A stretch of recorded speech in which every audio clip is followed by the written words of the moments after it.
I want to begin by basically sharing with you an overview of what we're going to try to cover very quickly.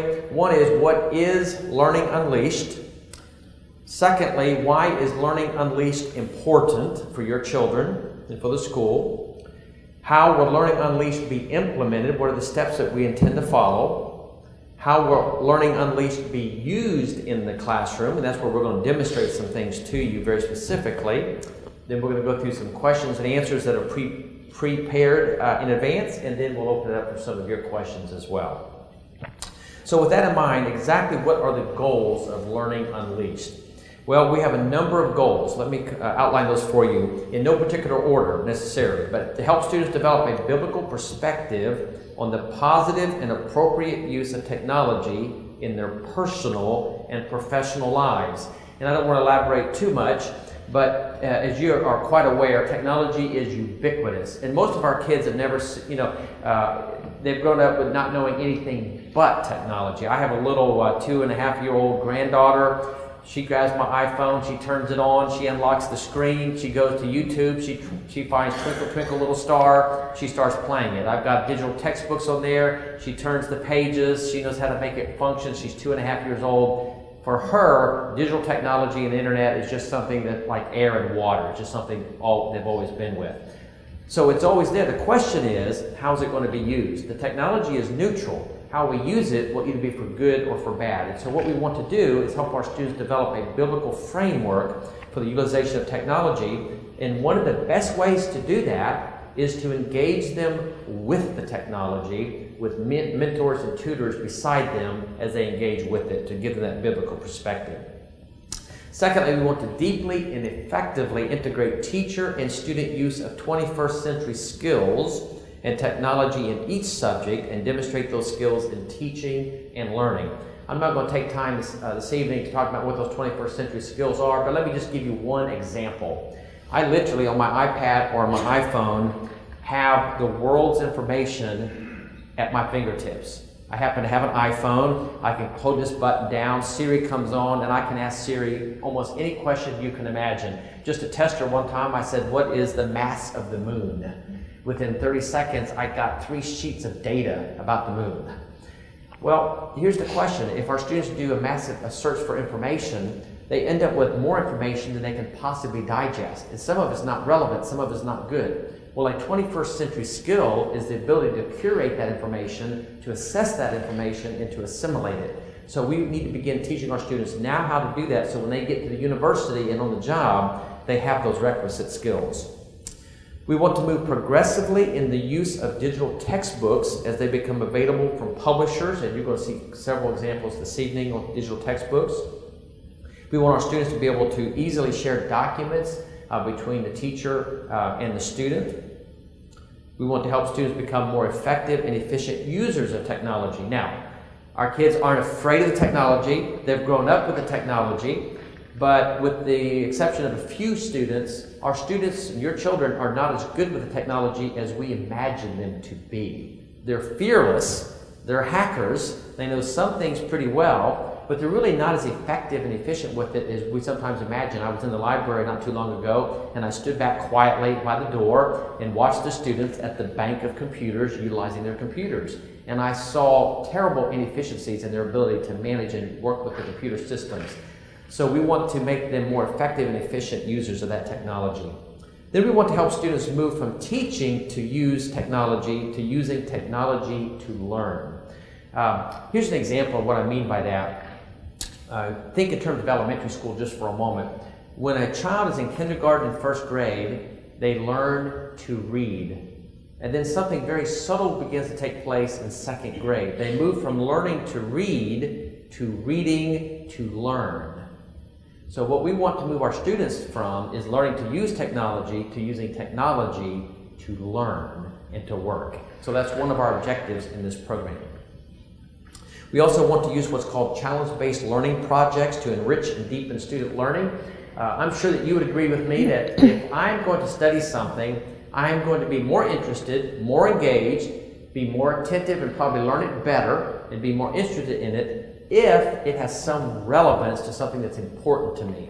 And what challenge-based learning is in a nutshell is it takes a real-world problem, it combines multiple subjects to address that real-world problem, and then uses technology as a tool to gather information, synthesize information, present information. So for example, they might take on a project, I don't know, about pollution or maybe some civic issue in the local community. They may write a research paper, do an experiment, make a proposal, whatever, and they'll publish their results, not just in a paper to be handed to a teacher to get a grade and that's the end of it, but the objective is to produce something worth having other people read. So they might send it to local politicians. They may post it on a blog for a wider readership so that it's more relevant to the students.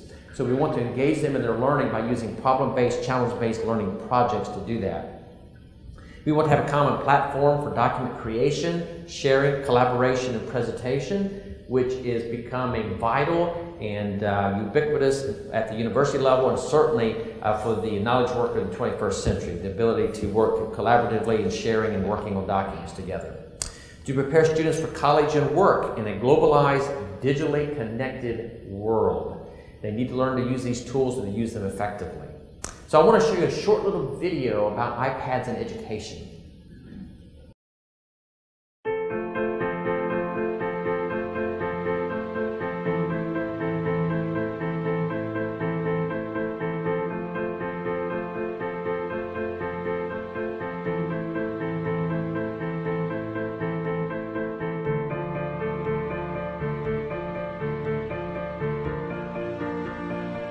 The iPad has all of the world's learning in it. And access to that at your fingertips seems to open up some new door to some new knowledge. It transforms you.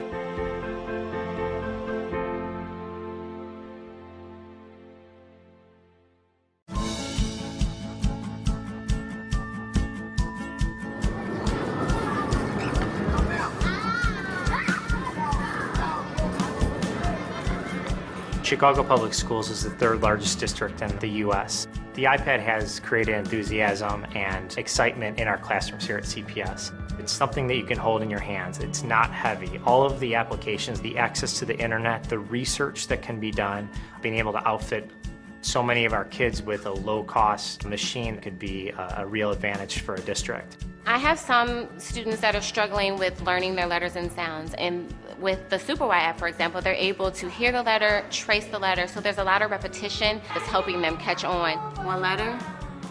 E. E. They're spelling words that I didn't think they knew how to spell, and I'm always like, wow, who spelled that? Like I did. Yes. We make apps for early childhood through grade school that are both engaging and educational. We felt SuperY was a natural fit for the iPad. And it's a great tool for learning how to read, learning how to write, to help kids get engaged in the learning anytime, anywhere, and the iPad makes that possible.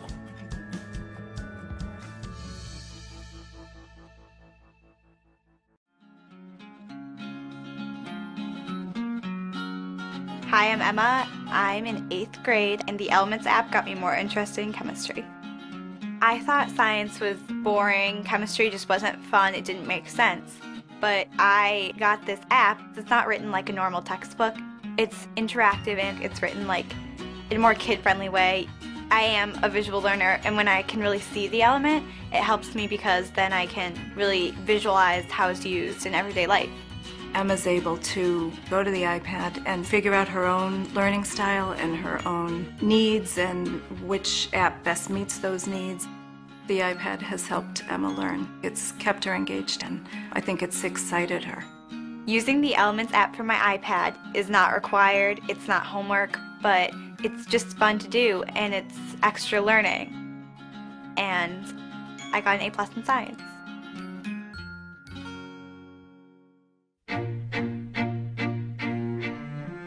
My name is Malik Burnett. This is my 3rd year in medical school.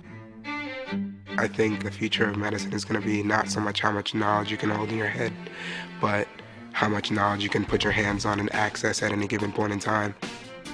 The iPad expands the creativity and intellectual curiosity of students.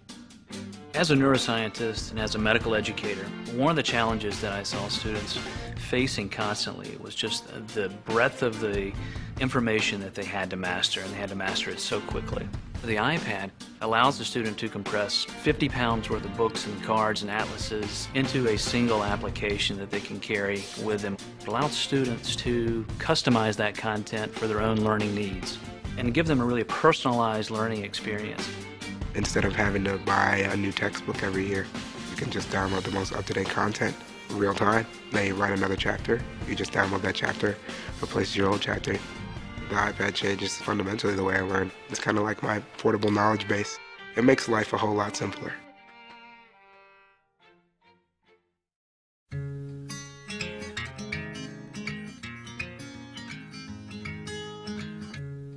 I am surprised by how much in a short period of time the iPad has changed how I teach. I use it literally every day. It makes the learning, I think, more accessible to the students. We use it a lot in terms of having to pull up the internet, looking up articles, things that are relevant to what we're learning in class, the terms that we're looking up through the book. It has engaged me in the class, and it has improved my learning a lot because, you know, it's information at your fingertips. I can, on the Inkling text, leave notes to them. It's overlaid on the content.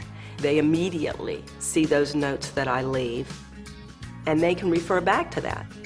All of my experience in higher education, which totals up to almost 50 years, I've never seen anything that changed the landscape the way this has. The iPad has transformed the way our faculty are looking at learning and looking at how they transmit knowledge. It is going to make the biggest difference in the way students acquire, interact with, and use knowledge. It's a little bit like the Oxford English Dictionary must have been greeted when it first was published, and people say, oh, look at this treasure trove, or an encyclopedia. And they're both in the iPad at your fingertips. Now you have something that goes beyond anything that people could have imagined.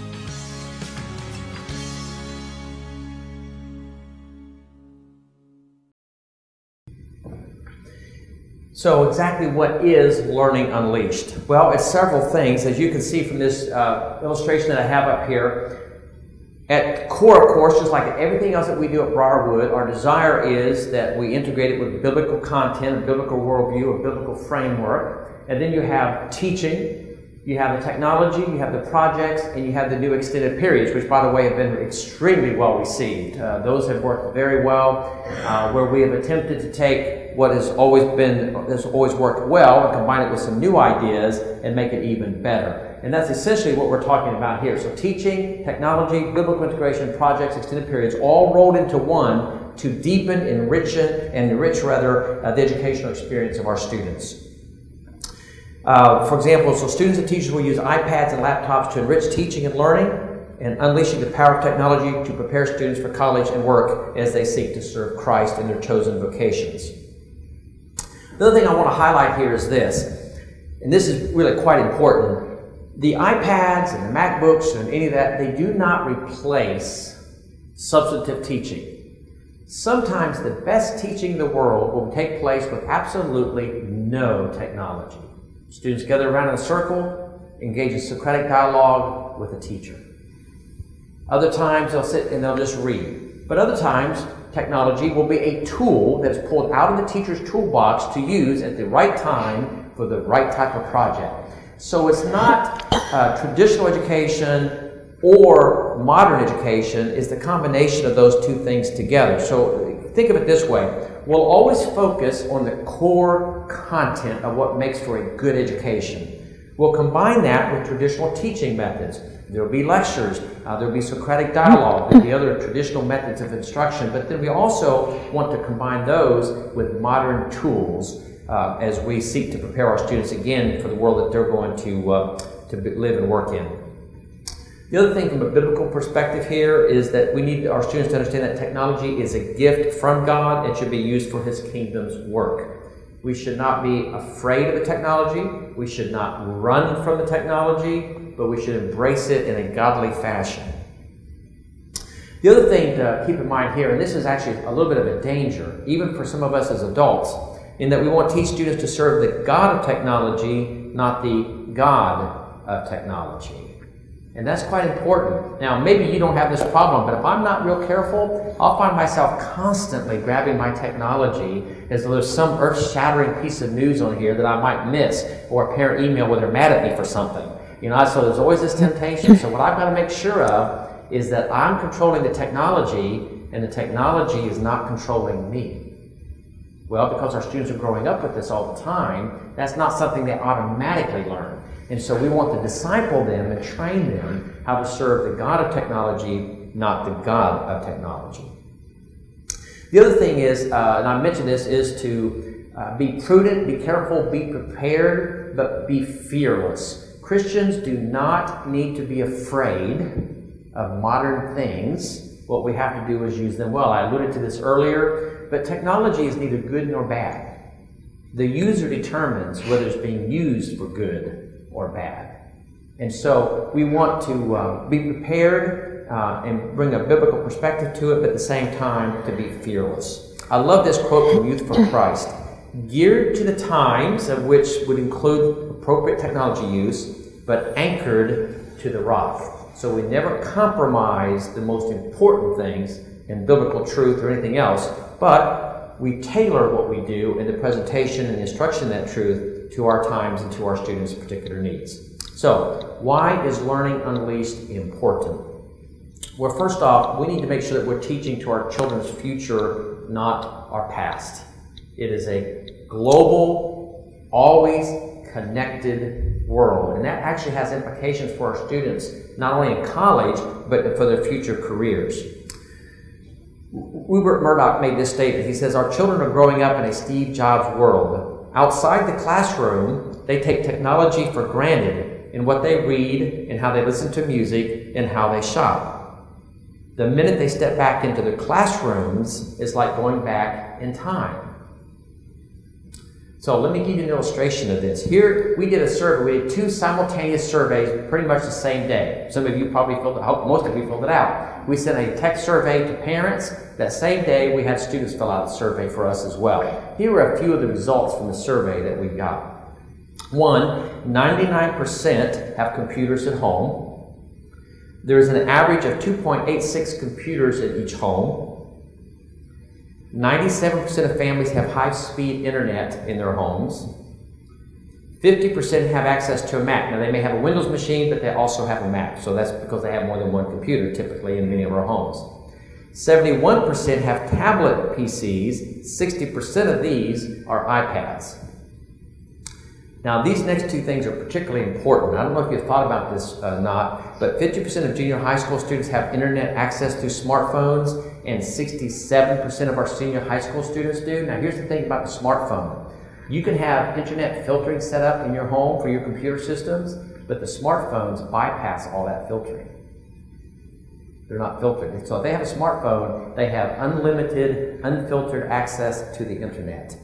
And one of the things we found out from the survey from our students was 80% or more of them reported using their smartphones and their computers in the privacy of their rooms. So that's an important finding, and you'll see the implications of that as we get into it's a little bit more in terms of how we're going to implement this. And those numbers will probably be higher after Christmas. And I see some of you smiling. So some of you have already gotten the Christmas list. Some of you have already gone out on Black Friday and purchased some technology. But my guess is many of our children will receive computers, tablet PCs, iPads, smartphones, etc. over the holidays. So that survey results will increase after Christmas.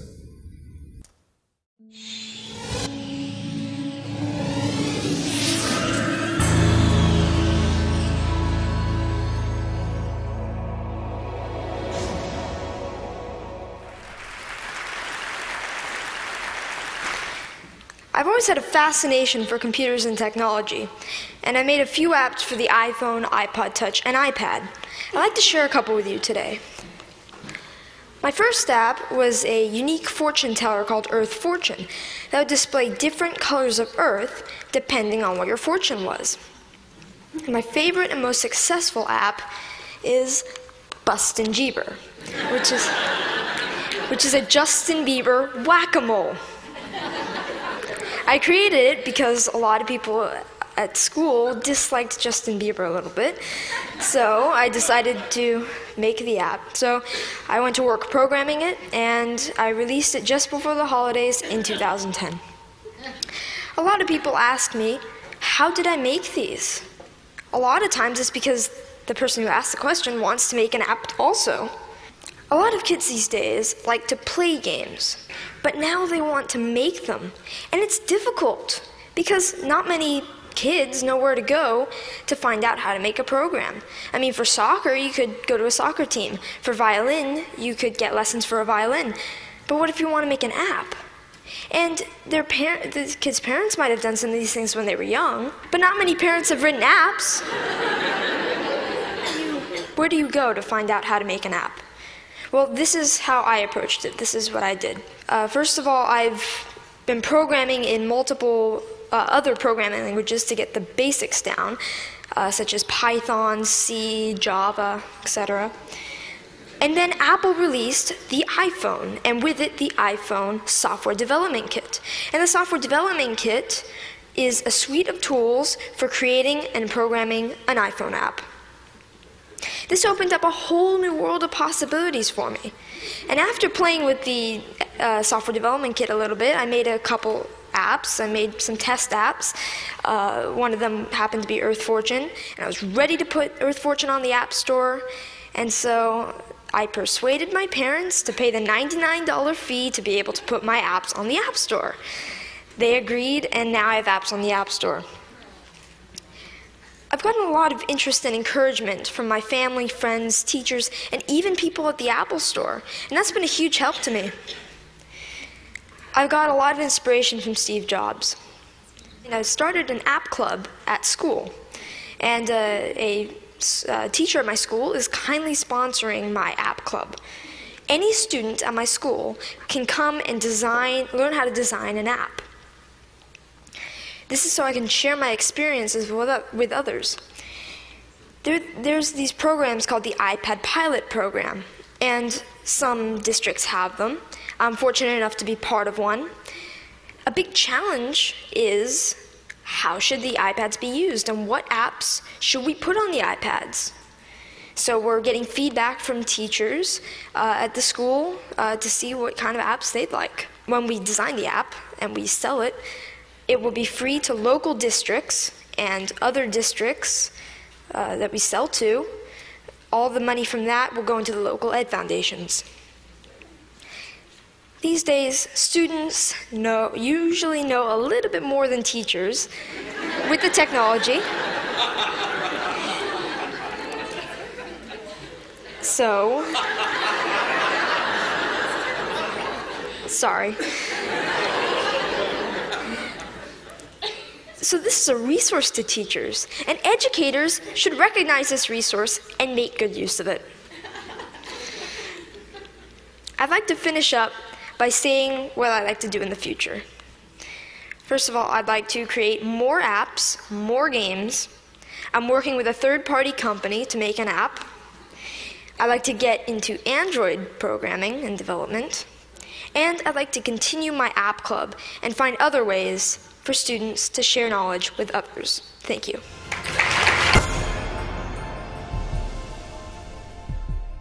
I'm asking for his resume. You know, we have a new world, but old classrooms. You'll notice I put a picture up there of a standard classroom in the 1950s.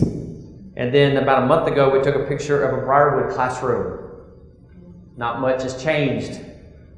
Everything in the world has changed. Things have changed in hospitals. If you took a nurse or a doctor from the 1950s and plopped him or her into a modern operating room, he or she would be completely and totally lost.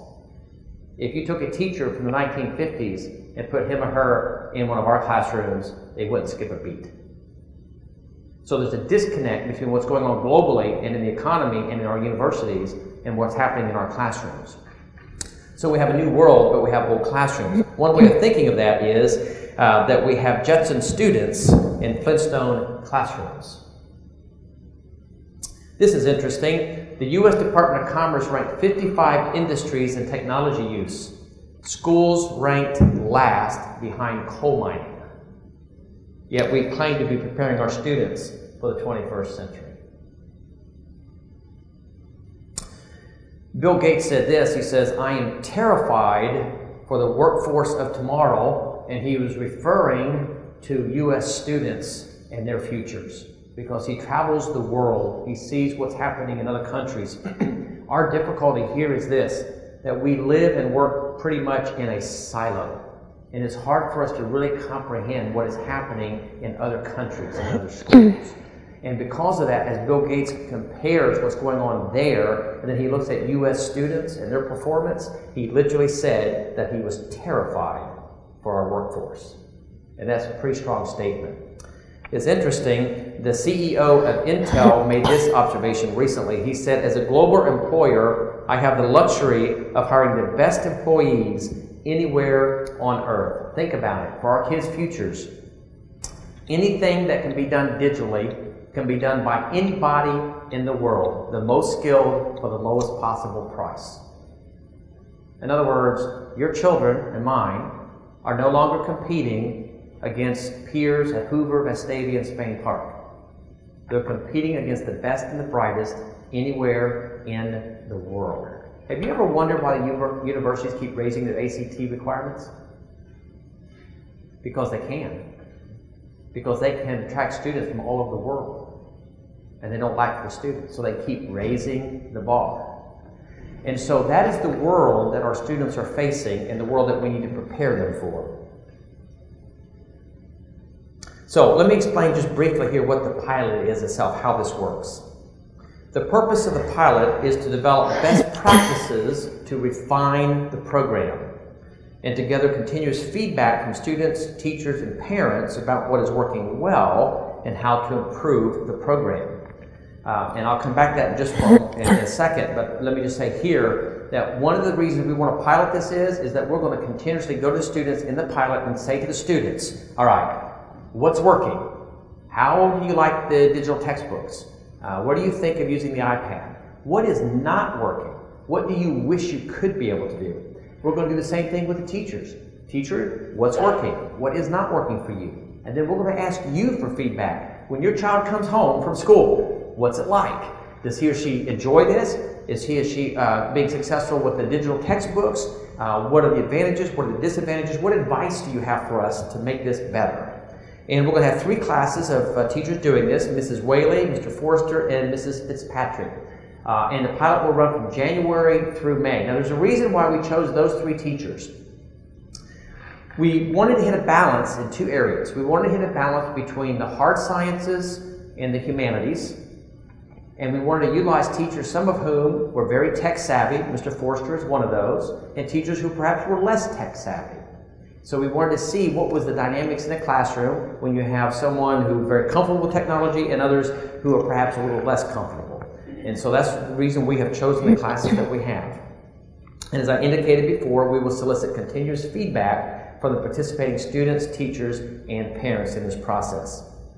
So what happens after the pilot? Well, the plan is that the scope and the pace of future deployment will be determined after we complete our assessment of this pilot. Now, this will help us determine, do we move forward, and if so, to what extent and how quickly do we move forward. Now, there's another really critical component to this, and that is going to be parent and student training and discipleship as we walk through this process. So let me elaborate upon that just for a moment here. On the education and training component, students will receive training on the iPads and applications in December prior to receiving the iPads in January. We expect to give them their iPads, I believe, on January the 11th. Now, we're not just going to hand them the iPad and assume that they know how to use the digital textbook. They don't. Or assume they know how to use the note-taking applications. They may or may not. Or anything else on the iPad. So we're actually going to put them through a training course with the iPad, with the exact applications and books they're going to be using in the month of December. Then when they get the iPads, everything will be familiar to them, and they'll have a working knowledge of all the apps and the programs on there. Teachers have already received extensive training beginning a year and a half ago, and that will continue over the next 2 to 3 years as a continuous process of training, and it's very extensive. Let me say parenthetically that one of the key mistakes I've seen schools use across the country, or make across the country, is investing too much money too quickly in hardware and software, but not in staff training and development. And the effectiveness of this program is directly proportional to the effectiveness of the teacher with it. And so that's why we're investing so much time and energy in the training component. And biblical and practical training classes and workshops for students and parents. So what that means is this. We may have a full course, we may have a unit within a course, we may have an elective course, we may have a combination of those things. Is what is a biblical perspective on technology as a believer? What are the ethical issues of copyright, sharing files, pirating software, all those sorts of things. How do I use the technology appropriately, and what is it that I am to avoid? But in addition to that, we plan on offering workshops. I don't know exactly how these will be constructed just yet, but essentially what it would amount to is that we would invite you on campus and say, come into a class, and for 3 sessions, we're going to show you, here's how the iPad's working with students, here's how they're interacting with the teacher, here's some best ideas and practices you may want to consider at home, here's some filtering suggestions that we would recommend to you as well. So we're going to try to provide some very practical, hands-on assistance to parents who would like to have that as well. So we're going to emphasize a lot of training and development throughout this process.